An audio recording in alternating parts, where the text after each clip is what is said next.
Now, before we go into the track guide, I have an announcement. This month, we have a Black Friday sale on the GitGUD Racing website for all the courses. So it's the best time in the year to start learning, and I'm pretty sure you're going to be enjoying every single course, no matter what you choose.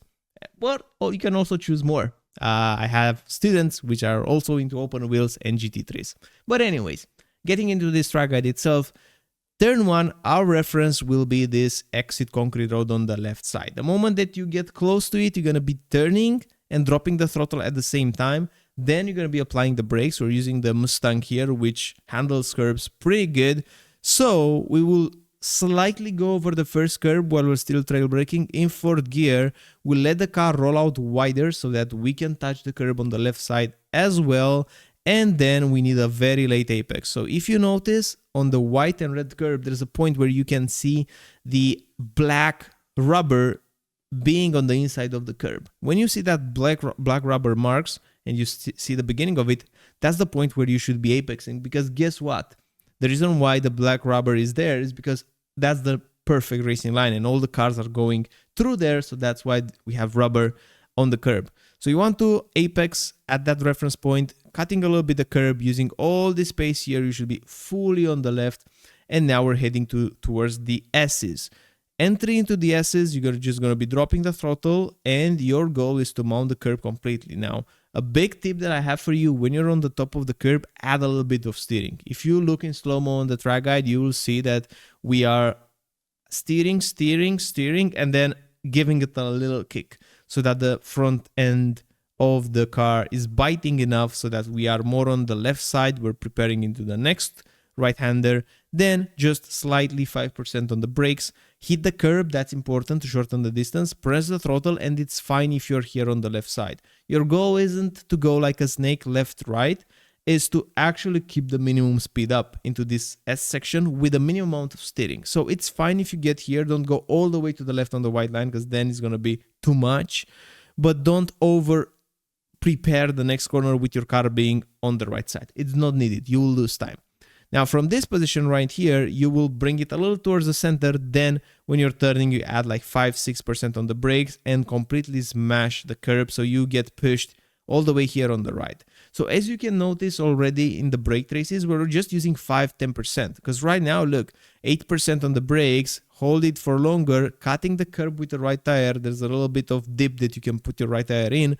Then pressing the throttle aggressively, 0-100. You should be on the white line when turning. This is important. And we should be doing a lift, but not to 0. So we're lifting to like 10-20%, and then we're giving it back. You can notice we're not braking hard. We're doing these throttle lifts to balance the car. And by the way, this was done with the fixed setup. So with an open setup, you can go even quicker. And I highly encourage you to check Go Setups out. We also have a 10% discount code. Link is in the video description. But going into the next corner, the 50-meter board will be our reference. Before the 50, like half a car length before the 50, you're going to be braking in fourth gear. The braking happens very quickly. You want to mount that curb completely. It should pull you very wide, and you don't have too much time to keep that 100% throttle off, because the moment that the car is straightened up, that's the moment where you're going to be applying the brakes. You're going to be braking, holding up until you get the curb, completely mount the curb, and then smashing the throttle very aggressively, cutting the curb on your way out. The Mustang is very good at that. And now going into the hairpin. So the moment that your car is parallel with a white line, that's where you're going to be applying the brakes. Around 80% brake force in first gear, very late apex. Make sure turning late, make sure delaying your turning point a lot, and make sure you're adding a lot of steering angle. Look, our arms are crossed around here. Completely crossed even more. We're doing this.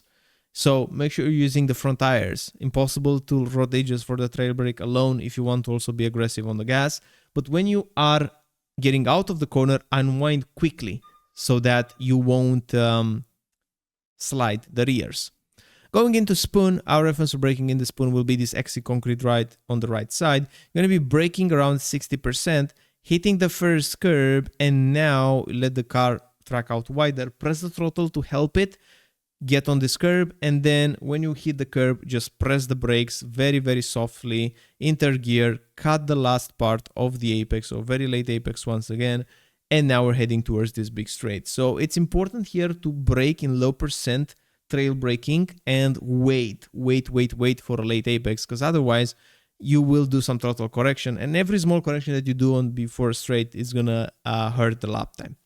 Last corner here before the 100-meter board, you're gonna be braking, brake hard 90%, maintain 90%, and then turn and cut the curb. Don't cut it too early because the car will bounce. Cut it later and press the throttle on it, so you bring the car on the right side, and very quickly you switch it to the left. So it's a very quick switcheroo, right left. Quick hands is the keyword here. Pressing the throttle, dropping it, pressing it again, mounting the last curb, super important. And in short, that's the lap. So I hope you like it. I hope you enjoy it. If you want to improve at a quicker pace, check out GitGudRacing.com, check out the GitGud Academy, and I'm looking forward to see you in the next one. Bye-bye.